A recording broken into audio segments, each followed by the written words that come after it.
ব্রাজিলের ফুটবল ইতিহাসে কত তারকা এসেছেন আর গেছেন, তবে কিছু নাম আছে যাদের কথা এখনো আলোচিত হয়। নেইমারের পর যাকে নিয়ে ব্রাজিলিয়ান ভক্তরা সবচেয়ে বেশি স্বপ্ন দেখেছিলেন সেই নামটি হলো ফিলিপে কৌতিনহো। একসময় তাকে নেইমারের উত্তরসূরি হিসেবে দেখা হচ্ছিল। অনেকে বিশ্বাস করেন যদি কোনো কারণে নেইমারের জাতীয় দলে না থাকে তবে ব্রাজিলকে ভরসা দিতে পারে এই মায়েস্ট্রো মিডফিল্ডার।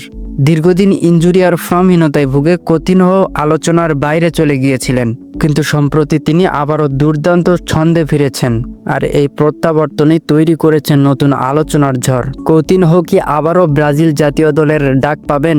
সামনের ম্যাচগুলোতে তাকে কি কার্লো আনচেলত্তি স্কোয়াডে রাখবেন, নাকি তার জাতীয় দলের ক্যারিয়ার এখানেই শেষ হয়ে যাবে? ফিলিপে কৌতিনহো সাম্প্রতিক ম্যাচগুলোতে যেন একেবারে নতুনভাবে জন্ম নিয়েছেন। শেষ 3 ম্যাচে তিনি গোল এবং অ্যাসিস্ট মিলিয়ে প্রতিবারই অবদান রেখেছেন। সর্বশেষ ম্যাচে করেছেন একটি অসাধারণ গোল, তার আগের ম্যাচে দিয়েছেন একটি নিখুঁত অ্যাসিস্ট, আর তারও আগের ম্যাচে করেছেন আরও একটি গুরুত্বপূর্ণ গোল। অর্থাৎ টানা 3 ম্যাচে তিনি হয়তো গোল করেছেন, নয়তো সতীর্থদের দিয়ে গোল করিয়েছেন। এমন ধারাবাহিক ফর্ম তাকে আবারও আলোচনায় ফিরিয়ে এনেছে।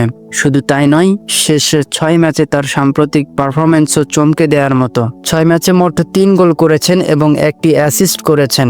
ম্যাচ রেটিং 6.7 থেকে শুরু করে 8.2 পর্যন্ত রয়েছে।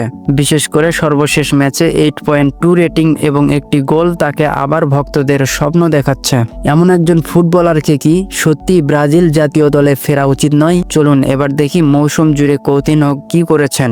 ব্রাজিলিয়ান লিগে তিনি এখন পর্যন্ত 18টি ম্যাচ খেলেছেন এবং প্রতিবারই ছিলেন স্টার্টিং 11-এ। মোট খেলেছেন 1416 মিনিট, গোল করেছেন 5টি, যেখানে তার প্রত্যাশিত এক্সিট ছিল 3.1, অর্থাৎ প্রত্যাশার চেয়েও বেশি গোল করেছেন তিনি। শট নিয়েছেন 43টি, যার মধ্যে অন টার্গেট ছিল 19টি। 2টি অ্যাসিস্ট করেছেন, সফল পাস করেছেন 722টি এবং পাসিং অ্যাকিউরেসি 87.3%। এই সংখ্যাগুলো প্রমাণ করে যে তিনি এখনও সৃজনশীল, নির্ভরযোগ্য এবং কার্যকরী জাতীয় দলের জন্য।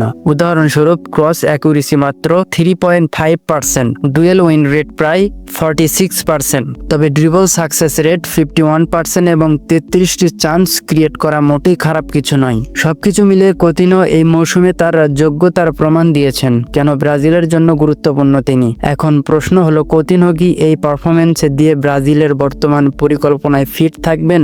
এক, নেইমারের অনুপস্থিতি পূরণ। নেইমার দীর্ঘদিন ধরে ইনজুরি সমস্যায় ভুগছেন। যদি সামনের ম্যাচগুলোতে তিনি না খেলেন তবে অ্যাটাকিং মিডফিল্ডে ফাঁকা জায়গাটা পূরণ করতে পারেন কৌতিনহো। তার 32 বছর হলেও অভিজ্ঞতা এবং বড় ম্যাচে খেলার মানসিকতা ব্রাজিলের জন্য বাড়তি সুবিধা হবে। এবং ব্রাজিলিয়ান লিগে খেলা আনচেলত্তি আগেও প্রমাণ করেছেন তিনি দেশীয় লিগের খেলোয়াড়দের ওপর বিশেষ নজর রাখেন। গত ফিফা উইন্ডোতেও তিনি 7-8 জন দেশীয় লিগের খেলোয়াড়কে স্কোয়াডে নিয়েছিলেন। কৌতিনহো যেহেতু দেশে খেলছেন এবং ফর্মেও আছেন, তাই তার সুযোগ পাওয়া অস্বাভাবিক কিছু নয়।